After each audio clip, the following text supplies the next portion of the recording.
Hello everyone, this is chapter number 3 Landforms and Life.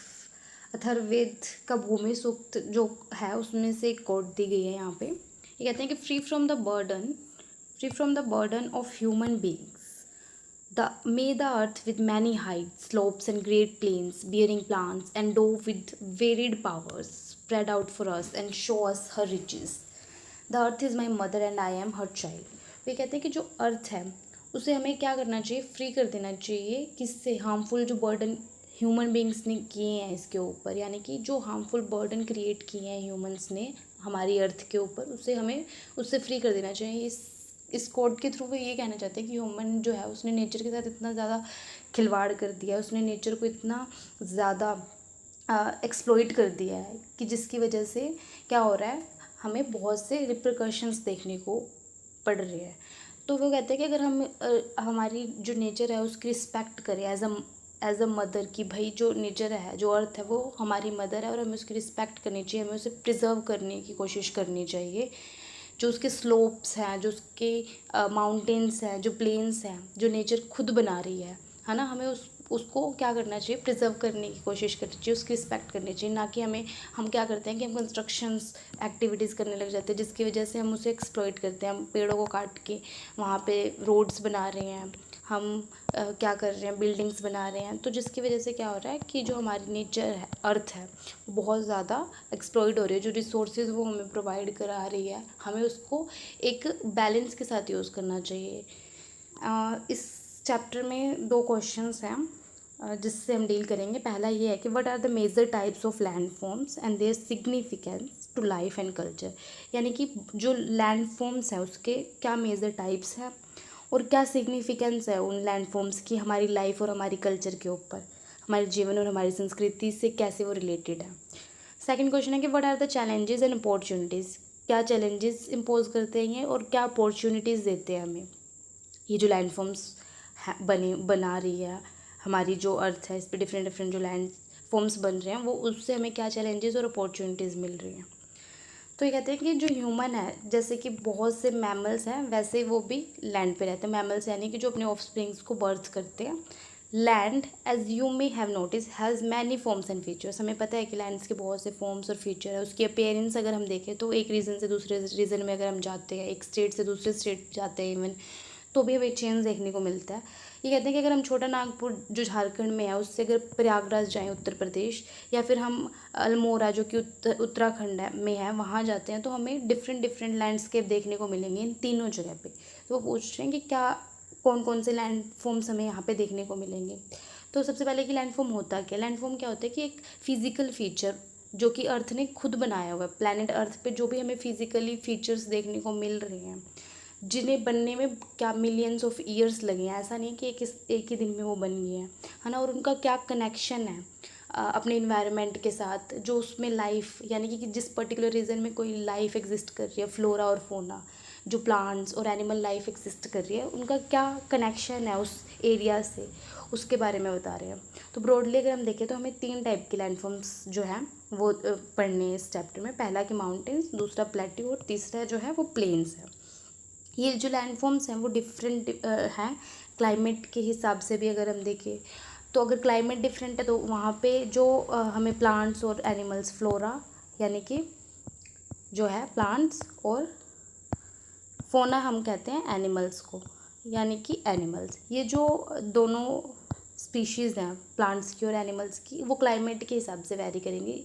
जिस type का climate होगा उस टाइप की स्पेसिफिक जो फ्लोरा और फोना हमें देखने को मिलेगी रीजन में। सबसे पहला है माउंटेन। माउंटेन क्या होते हैं, ये ऐसे लैंडफॉर्म्स हैं जो कि higher than the surrounding landscape, यानी कि जो आसपास का एरिया है उसके कंपैरिजन में हम देखें तो ये क्या होते हैं, ये जो लैंडफॉर्म्स बने हुए हैं वो हाइयर होते हैं, बहुत ज़्यादा हाई होते हैं। और हम इन्हें कैसे रिकग्नाइज़ करते हैं, हम कैसे किसी लैंडफॉर्म को, यानी कि हम कैसे उसे माउंटेन की कैटेगरी में डालते हैं। तो कुछ पैरामीटर्स हैं। सबसे पहला है क्या कि उसका जो बेस है वो ब्रॉड होना चाहिए।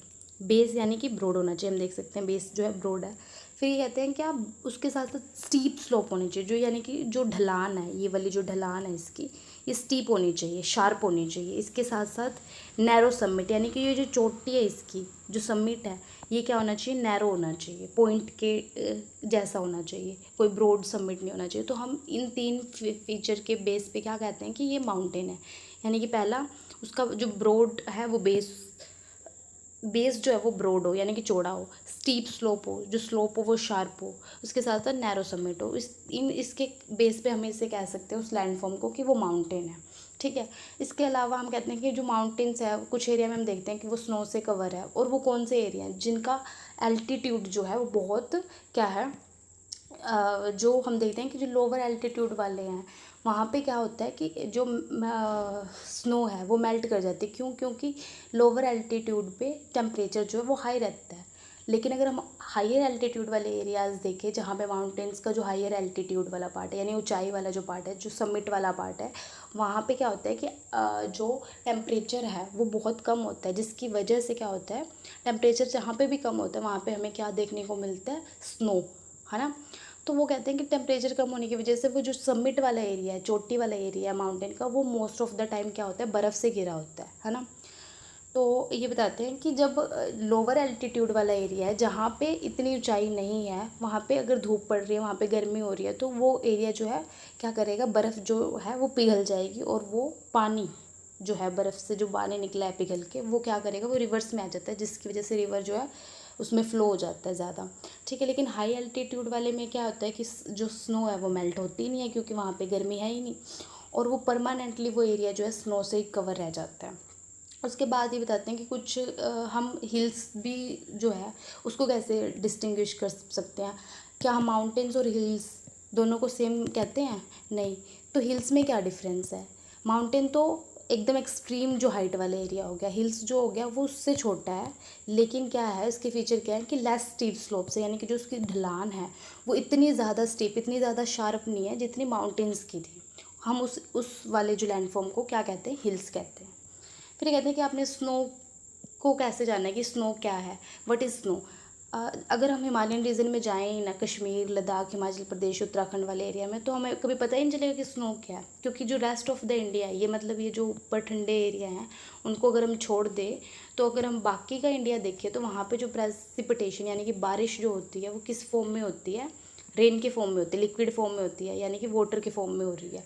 लेकिन अगर हायर एल्टीट्यूड यानी कि ये जो ऊपर वाले एरिया हैं, इसको अगर हम देखें तो यहाँ पे हमेशा ठंडा ही रहता है, और जो बर्फ़ है वो पिघलती नहीं है। तो यहाँ पे अगर बारिश होती है तो वो किस फॉर्म में होती है? वो सॉलिड फॉर्म में होती है, यानी कि स्नो के फॉर्म में होती है, जिसे हम स्नोफॉल भी कहते हैं। अब यहाँ पे कुछ माउंटेन्स की पिक्चर दे रखी है, pictures of 6 mountains of the world. 6 mountains जो है उनके बारे में बताया हुआ है। पहला माउंट एवरेस्ट, माउंट अकांकागुआ, फिर किलिमंजारो है, ब्लैंक है, कंचनजंगा है, और अनामुडी। इसके बारे में नीचे बताएंगे।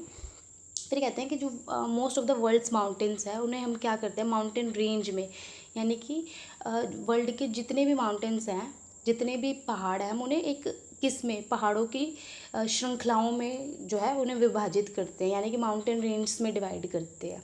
माउंटेन रेंज क्या होती है कि एक पूरी चेन जो है माउंटेन्स की, यानी कि बहुत सारे माउंटेन्स जो एक कंटिन्यूटी, एक बिना टूटे, है ना, एक कंटिन्यूटी में एक चेन बना रहे होते हैं, तो हम उन्हें क्या कह देते हैं, उस एरिया को माउंटेन रेंज कह देते हैं। वो माउंटेन रेंज है। ठीक है। Such as Himalayas in Asia, Himalayas की होगी माउंटेन रेंज एशिया के अंदर, एल्प्स होगी यूरोप के अंदर, एंड्स होगी साउथ अमेरिका के अंदर। ठीक है। और ये थाउजेंड्स ऑफ किलोमीटर तक जो है फैली हुई है बिना टूटे हुए, ये चेन जो है। यहाँ पे इन्होंने 6 माउंटेन्स जो हैं वो बताए हैं वर्ल्ड के, जो हमने ऊपर डिस्कस किए थे 6। ये कहते हैं कि माउंट एवरेस्ट जो है वो बिटवीन तिब्बत यानी कि चाइना और नेपाल के बीच में है, और कंचनजंगा जो है नेपाल और इंडियन स्टेट सिक्किम के बीच में, यानी कि कंचनजंगा नेपाल और सिक्किम के बीच में है। ये दोनों जो हाईएस्ट पीक्स है हिमालयन की, कौन सी? माउंट एवरेस्ट और कंचनजंगा। ये दोनों हिमालयन जो रेंज है उसकी हाईएस्ट पीक्स है। उसके बाद बात करते हैं माउंट कैंकागुआ, जो कि साउथ अमेरिका में है। वो हाईएस्ट पीक है कौन से माउंटेन की? एंड्स जो माउंटेन रेंज है उसकी, कौन सी है? माउंट अकांकागुआ। उसके बाद आता है माउंट किलिमंजारो, ये वाला, जो कि ईस्टर्न अफ्रीका में है। ये आइसोलेटेड माउंटेन है, यानी कि किसी चेन में नहीं आता, किसी रेंज में नहीं आता माउंटेन की, ये सेपरेट है, अलग से एक माउंटेन है। और ये है अफ्रीका में, ये फोर्थ हो गया किलिमंजारो। फिर आ गया माउंट ब्लैंक जो कि वेस्टर्न यूरोप में है। ये एल्प्स जो माउंटेन रेंज है उसकी जो है हाईएस्ट पॉइंट है, कौन सा, माउंट ब्लैंक, फिफ्थ। फिर आता है अनामुडी जो कि केरला में है, हमारे इंडिया के। अनाई पीक जो है उसकी हाईएस्ट माउंटेन है, साउथ इंडिया की माउंटेन पीक जो है वो है अनाई पीक। यानी कि ये 6 जो माउंटेन्स हैं वो वर्ल्ड के सबसे हाईएस्ट माउंटेन्स में आते हैं। फिर बात करते हैं कि जो माउंटेन्स हैं वो टोल के साथ साथ उनकी जो शार्प पीक्स है, यानी कि जो उनकी चोटियाँ हैं वो बहुत क्या है, शार्प है। जैसे कि हिमालय हो गया, वो कहते हैं कि वो रिलेटिवली यंग है। हिमालय जो है यंग यंग माउंटेन है। यंग का मतलब ये भी नहीं है कि मतलब वो भी ही बना है, बट जितने भी माउंटेन्स हम दूसरे देखते हैं उनके कंपैरिजन में जो हिमालयन माउंटेन रेंज है वो यंग है, नई नई बनी है, और अभी भी उसमें बहुत से चेंज जो है वो होते ही जा रहे हैं। सबसे अगर हम ओल्डेस्ट की बात करें कि कौन सी है, तो अरावली रेंज है। वो बहुत पुरानी है, और वो कैसे इरोजन जो है much older and have been rounded by erosion, यानी कि है तो वो माउंटेन रेंज ही, और लेकिन वो उसका जो ये पीक जो है वो कैसे राउंडेड हो गया है, क्यों हो गया है, क्योंकि उस पर इरोजन हो रही है, कंटिन्यूस वेदरिंग जो है वो चल रही है।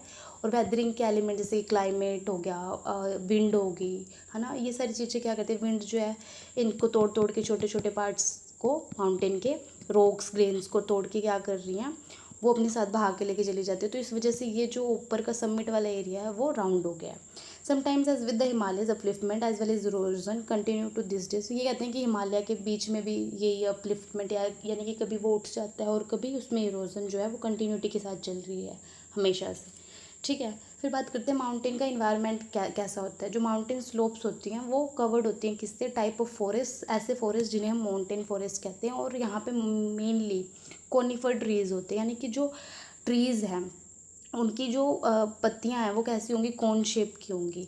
ठीक है, जैसे कि पाइन, फॉर, स्प्रूस, देवदार के पेड़ हो गए, ये सब कॉमन है माउंटेन एरिया में। ठीक है, these conifer trees grow tall, ये लंबी तो हो जाती है और उनकी जो शेप है वो कैसी होती है, कोन शेप्ड की होती है, कोन शेप की होती हैं, विद थिन पॉइंटेड लीव्स। और जो उनकी लीव्स हैं वो बहुत पतली सी होती हैं, बहुत पतली, ये तो मैंने थोड़ी मोटी बना दी है, बिल्कुल पतली सी लीव्स होती है, पॉइंटेड टिप्स होती हैं उनकी।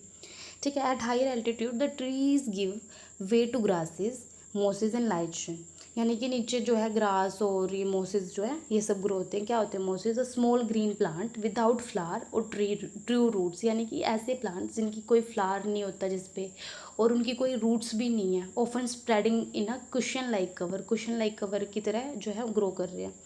अब बात करते हैं लाइकेंस क्या होते हैं, plant like organism that generally cleans यानी चिपका हुआ टू रॉक्स, वॉल्स और ट्रीज। हम देखते हैं ना कि पीला पीला सा दीवारों पे काई टाइप का जो प्लांट लगा होता है वो क्या होता है, वैसे तो वो ऑर्गेनिज्म ही है, और ये दीवारों और इन सब से चिपका हुआ होता है। ठीक है, फिर यहाँ पे कुछ हमें दे रखे हैं माउंटेन एनिमल्स, जो माउंटेन्स में, जैसे कि पेरिग्राइन फैल्कन होगी चिड़िया, और हिमालयन थार हो गया, ये माउंटेन हेयर हो गया, ये गोल्डन ईगल बाज, Canadian lynx, yak, ibex, grey fox, leopard, black bear, ये माउंटेन एनिमल्स हैं। डीप फॉरेस्ट, फ्लोइंग रिवर्स, यानी कि घने जंगल और फ्लो करती हुई रिवर, लेक्स हो गए, ग्रासलैंड्स हो गए, caves in the mountains are home to diverse fauna. तो इन सब में क्या है, डाइवर्स, अलग अलग टाइप की फोना हमें देखने को मिलती है, यानी कि एनिमल्स देखने को मिलते हैं। उसके बाद the golden eagle, the peregrine falcon, Canadian lynx, जो कि अभी मैंने सारे ऊपर पढ़े हैं, ये सारे वो बता रहे हैं कि कौन कौन से फोना इस रीजन में हमें देखने को मिलते हैं। इसके बाद कहते हैं कि the Ganga is the largest river originating from the Himalaya, जो गंगा है वो सबसे बड़ी रिवर है और वो ओरिजिनेट होती है हिमालय से। नियरली 2500 किलोमीटर, ये फैक्चुअल चीज़ है, इसे याद करना है, 2500 किलोमीटर लंबी है। This river has numerous tributaries, इसकी जो सहायक नदियाँ हैं, साथ में जुड़ी हुई जो नदियाँ हैं वो बहुत सारी हैं। और कहते हैं कि लाइक जैसे कि कुछ हो गई Yamuna, Ghaghara also originate in the Himalayas, ये भी हिमालयज में ओरिजिनेट होती है। अदर्स होगी सोन, जो कि Vindhyan range to the south of Ganga plains, Vindhyan range जो कि मध्य प्रदेश वाली साइड है, सेंट्रल इंडिया में, वहाँ पे ओरिजिनेट होती है। अब अगर हम बात करें लाइफ कैसी है माउंटेन्स में, तो जो टेरेन है माउंटेन का, यानी कि जो टोपोग्राफी है, जो एरिया है, वो यूजुअली रग्ड और रफ है। ऐसा तो नहीं है कि जो माउंटेन्स है उसका एरिया प्लेन है। कैसा है, उबड़ा खबड़ा सा जो रफ एरिया है वैसा है उसका टेरेन। हैज़ स्टीप स्लोप्स, और बहुत तीखे तीखे स्लोप्स हैं, जो उनकी ढलान है वो बहुत तीखी है। This means that regular farming वहाँ पे पॉसिबल नहीं हो सकती। तो हम अगर उबड़ खाबड़ एरिया, तो हम वहाँ पे फार्मिंग तो कर नहीं सकते ना इजीली। तो कहाँ होती है ये फार्मिंग प्रैक्टिस होती है, वैलीज़ के अंदर। अगर माउंटेन्स में हम देखें वहाँ पे भी तो फार्मिंग हो रही है, लेकिन कहाँ हो रही है, वैलीज़ के अंदर हो रही है। और ये वैली क्या होता है, एक लोअर एरिया बिटवीन हिल, यानी कि दो हिल्स है, इसके बीच का जो एरिया है वो क्या होगा, वैली होगा। और इसमें क्या होती है, रिवर फ्लो कर रही होती है, जिससे क्या होता है, एग्रीकल्चरल जो सपोर्ट मिल जाता है।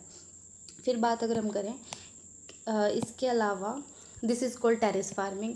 अच्छा, तो हम कल्टीवेशन की बात कर रहे हैं कि कैसे हम वहाँ पे कल्टीवेशन करते हैं माउंटेन रीजन में। हमें अगर एग्रीकल्चर प्रैक्टिस करना है तो वो कैसे होता है, टेरेस फार्मिंग होती है। वहाँ पे क्या होता है कि जो स्टीप स्लोप्स है उनको काट काट के ऐसे टेरेस की फॉर्म में बना दिया जाता है, सीढ़ी नुमा खेती जिसे कहते हैं, ठीक है। अगर ये स्टीप स्लोप्स होंगे तो जो पानी आएगा ऊपर से रेनफॉल का, या फिर जो आइस मेल्ट होकर पानी आएगा, तो वो सीधा स्लोप्स पर से गिर जाएगा ना। लेकिन हमें एग्रीकल्चर प्रैक्टिस करनी है, तो हमने ये पहाड़ों को काट दिया ऐसे, और इसकी वजह से क्या होता है, इस पर हमने खेती की है। ये जो टेरेस वाली जो हमने स्टेप्स बना रखे हैं, इसके ऊपर हम खेती करते हैं। और क्या होता है कि जो पानी ऊपर से आता है वो पहले इस पे जाता है, तो यहाँ पे जो प्लांट्स लगे हैं वो ग्रो करेंगे, फिर वो पानी इधर जाएगा। ऐसे करते हुए सभी सारी जो स्टेप्स हैं उस पर पानी जाएगा, और जिसकी वजह से क्या होगा, जो भी हमने प्लांट ग्रो किया है वो उन्हें पानी मिल जाएगा, ठीक है। तो इस हिसाब से टेरेस फार्मिंग होती है। फिर कहते हैं कि टूरिज़्म भी एक अच्छा सोर्स है। यहाँ पे जो माउंटेन्स में लोग रह रहे हैं वो क्या करते हैं, टूरिज़्म प्रैक्टिस करते हैं। टूरिज़्म जो है वो हेल्प करता है इनकी माउंटेन एरिया में। और इसके अलावा बचेंद्री पाल के बारे में बताया हुआ है, यहाँ पे started climbing mountains from a young age, यानी कि जब वो बहुत छोटी थी तब उन्होंने माउंटेन जो क्लाइंब चढ़ना शुरू किया। और led many women climbing expedition. She was the first Indian women to climb mount Everest, पहली इंडियन वीमेन थी जिन्होंने क्या किया था, माउंट एवरेस्ट पे वो चढ़ी थी, है ना। उन्होंने क्या किया, 1984 में उन्हें पद्म श्री अवार्ड मिला था, और पद्म भूषण 2019 में मिला उन्हें। उसके बाद अरुणिमा सिन्हा के बारे में बताया गया कि उनका जो एक पैर है वो एक्सीडेंट में क्या हो गया था, ख़राब हो गया था, व्हेन शी वाज 22, जब वो 22 ईयर्स की थी। बचेंद्री पाल ने उनकी हेल्प की थी क्या, माउंट एवरेस्ट को क्लाइंब करने में 2013 में। उसके बाद ये कहते हैं कि उन्होंने हर कॉन्टिनेंट, जितने भी कॉन्टिनेंट है उस सब की जो भी हाईएस्ट पीक है उस पर वो चढ़ी हैं, और उन्हें क्या मिला है, शी वॉज अवॉर्डेड पद्मश्री 2015 में। यहाँ पे कुछ टर्म्स दे रखी है, जैसे कि फ्लैश फ्लड। फ्लैश फ्लड क्या होता है कि जो बहुत ज़्यादा बारिश हो जाती है उसकी वजह से क्या होता है, पानी जो लग जाता है ना बहुत ज़्यादा, उसकी वजह से जो फ्लड आ जाती है उसे हम फ्लैश फ्लड कहते हैं। उसके बाद लैंडस्लाइड क्या होती है कि जो sudden collapse of mass of earth और rock from a mountain side, यानी कि जो चट्टानें एकदम से टूट के जो गिरने लग जाती है ना, बड़ा चंक उसका एक पूरा, उसे हम लैंडस्लाइड कहते हैं। अब एवलांचा क्या होता है, जैसे कि मैंने बताया कि रॉक्स गिर रही हैं, उसे हम लैंडस्लाइड कह देते हैं कि बड़ी भारी रॉक जो है वो टूट के गिर गई माउंटेन साइड वाली। लेकिन एवलांचा क्या होता है कि जो स्नो वाले एरिया में जो बड़ा पीस किसका, स्नो का और जो रॉक्स का, वो अगर गिरता है ना तो हम उसे क्या कहते हैं, एवलांचा कहते हैं। और इससे बहुत ज़्यादा तबाही होती है। क्लाउड बर्स्ट क्या होता है, एक सडन वॉयलेंट रेन स्टॉर्म, बहुत ज़्यादा जो बारिश बादल फटने से होने लग जाती है उससे। फिर कहते हैं कि many traditional communities around the world consider mountains to be sacred place, यानी कि पूजा करने वाला प्लेस, और उसकी वर्शिप भी करती हैं माउंटेन्स की। अगर हम कम्युनिटीज़ की बात करें तो माउंट एवरेस्ट जो है हाईएस्ट माउंटेन है वर्ल्ड का, और उसकी हाइट है 8848 मीटर। इसके बहुत से नेम्स हैं, ठीक है। तिब्बतन से इसे चोमो लुंगमा कहते हैं, जिसका मतलब होता है mother goddess of the world, और उसकी पूजा करते हैं। नेपालीज जो हैं, नेपाल वाले लोग इसे सागर माथा कहते हैं, यानी कि गॉडेस ऑफ द स्काई। ऐसे ही माउंट कैलाश जो कि तिब्बत में है, इज़ हेल्थ सेक्रेड, उसे भी सेक्रेड माना जाता है। हिंदू, बुद्धिज़्म और जैनिज़्म, बोन, ये सारे जो रिलीजन के लोग हैं इसकी पूजा करते हैं। फिर प्लेट्यूज़ की बात आती है कि जो प्लेट्यूज़ है वो क्या होता है। प्लेट्यू जो है इज़ अ लैंड फॉर्म जैसे कि वो होते थे ना माउंटेन्स, उनकी हमने देखा था कि जो टॉप होता है नैरो समिट होता है ना, बिल्कुल पॉइंट वाला समिट होता है, लेकिन माउंटेन प्लेट्यू क्या होता है, ये भी उठा हुआ ही एरिया होता है, लेकिन जो इसका अपर वाला पार्ट कहते हैं वो क्या होता है, वो फ्लैट सरफेस होता है, ठीक है। यानी कि हमने एक वो लिया, माउंटेन लिया, अगर उसे बीच से काट दिया तो जो ये नीचे वाला एरिया होगा उसे हम क्या कहेंगे, प्लेट्यू कहेंगे। Some of it sides are open steep slopes, कुछ साइड हम कह सकते हैं कि स्टीप भी होंगी जैसे कि माउंटेन्स की होती है। प्लेट्यू को हम यंग और ओल्ड दोनों टर्म्स में डिफाइन करते हैं। दो एग्जाम्पल यहाँ पे दे रखे हैं प्लेट्यू के। तिब्बतन प्लेट्यू जो है वो लार्जेस्ट और हाईएस्ट प्लेट्यू है वर्ल्ड का, है ना, सबसे बड़ा और हाईएस्ट भी प्लेट्यू है ये तिब्बतन। और डेक्कन प्लेट्यू जो है वो the height of plateau can very from few hundred meters to several thousand meters, ठीक है। यहाँ पे ये जो तिब्बतन और इसका एग्जाम्पल दिया है इन्होंने, वो ये है कि जो तिब्बतन प्लेट्यू है वो लार्जेस्ट है और जो डेक्कन प्लेट्यू है वो हाईएस्ट है, ठीक है। Tibetan plateau has an average altitude of 4500 metre, मतलब कि 4500 मीटर का है तिब्बतन प्लेट्यू। और ये कहते हैं which explains why it has been nickname the roof of the world, और इसे रूफ ऑफ द वर्ल्ड कहते हैं, यानी कि छत है किसकी, वर्ल्ड की। फिर डेक्कन प्लेट्यू जो है वो सेंट्रल और साउथ इंडिया में है और इसे ओल्डेस्ट प्लेट्यू कहते हैं वर्ल्ड का, ठीक है। फिर बात कर रहे हैं कि mountains plateau are rich in minerals. ये जो माउंटेन और प्लेट्यूज़ हैं इसमें हमें देखने को मिलता है कि मिनरल्स जो है वो बहुत ज़्यादा मात्रा में मिलते हैं, इसीलिए हम इन्हें स्टोर हाउस ऑफ मिनरल्स भी कह देते हैं। एज अ रिज़ल्ट हम देखते हैं कि जो most of the mining activities होती हैं वो इन प्लेट्यूज़ के अराउंड ही होती है, इस पे ही होती है। अफ्रीकन प्लेट्यू जो है वो फेमस है गोल्ड के लिए और डायमंड की माइनिंग होती है यहाँ पे। इंडिया के पास क्या रिज़र्व है, आयरन का, कोल का, मैग्नीज का, जो कि छोटा नागपुर प्लेट्यू में है। फिर कहते हैं कि जो प्लेट्यू इन्वायरमेंट है वो बहुत डाइवर्स है, वहाँ का इन्वायरमेंट डिफरेंट है। अगर हम वर्ल्ड के डिफरेंट प्लेट्यूज़ को देखें ना तो हर जगह कुछ डाइवर्सिटी है, यानी कि कुछ प्लेट्यू जो है वहाँ पे रोकी सोयल है और कम फर्टाइल है। प्लेन्स जो होते हैं वो मोस्ट फर्टाइल होते हैं, क्यों, क्योंकि वहाँ पे जो रिवर्स है वो क्या करते हैं, अपने साथ जो भी सेडिमेंट्स, पेबल्स वगैरह, मिट्टी बहा के ले आती है ना, और वो सेटल कर देती है प्लेन्स में, जिसकी वजह से उसकी फर्टिलिटी बढ़ जाती है। लेकिन जो प्लेट्यूज़ होते हैं वो लेस फर्टाइल होते हैं as comparison to plains. Plateaus are also home to many spectacular waterfalls हैं, जैसे कि विक्टोरिया फॉल हो गया on the Zambezi river South Africa में है। हुंद्रू फॉल जो है सुबर्णरेखा रिवर पे है जो कि छोटा नागपुर प्लेट्यू में है। और जोग फॉल्स जो कि शरावती रिवर पे है in the western Ghats are few such waterfalls, ये एग्जाम्पल है वाटरफॉल्स के। उसके बाद जो लास्ट आता है वो आता है प्लेन्स। थर्ड लैंडफॉर्म जो है वो प्लेन्स है। प्लेन्स जो है वो लैंडफॉर्म जो कि एक्सटेंसिव फ्लैट, बिल्कुल ही फ्लैट है और उसका जो जेंटल सरफेस है, इस पे कोई हिल और कोई डीप वैलीज जो है हमें देखने को नहीं मिलती। सी लेवल से ये 300 मीटर जो है ऊपर होता है। Flood plains are one type of plains, एक जैसे प्लेन्स है जो कि रिवर्स जो है वो बनाती है। और वो रिवर्स कहाँ से आती है, माउंटेन रेंज से क्या कलेक्ट करके लेके आती है, रॉक्स के पार्टिकल्स हो गए, सैंड, सिल्ड यानी कि गात वात जो कहते हैं ना मिट्टी, वो सेडिमेंट्स, ये सब को ला के वो क्या करते हैं इन प्लेन एरिया में सेटल कर देती है, जिसकी वजह से क्या होती है, इसकी फर्टिलिटी जो है वो बहुत ज़्यादा बढ़ जाती है। और इस एरिया को, इस प्लेन एरिया को हम क्रॉप्स की ग्रोथ के लिए सूटेबल मानते हैं, सबसे अच्छा एरिया होता है एग्रीकल्चर के लिए, इकोनॉमिक ऑक्यूपेशन के लिए। फिर यहाँ पे इन्होंने एक फिगर दे रखी है, world map shows the few major mountain range, जो प्लेट्यू और प्लेन्स दिखाते हैं। यानी कि ये वाला जो डार्क ब्राउन वाला एरिया है वो प्लेट्यू है, जो लिटिल ग्रीन है, थोड़ा लेस ग्रीन है, वो रिवर प्लेन्स को दिखाते हैं, और फिर ये थोड़ा ऑरेंज सा कलर का वो माउंटेन रेंज को, यानी कि रॉकी ये माउंटेन रेंज है, ये एटलस वाली माउंटेन रेंज, यूराल यहाँ पे हिमालय की होगी।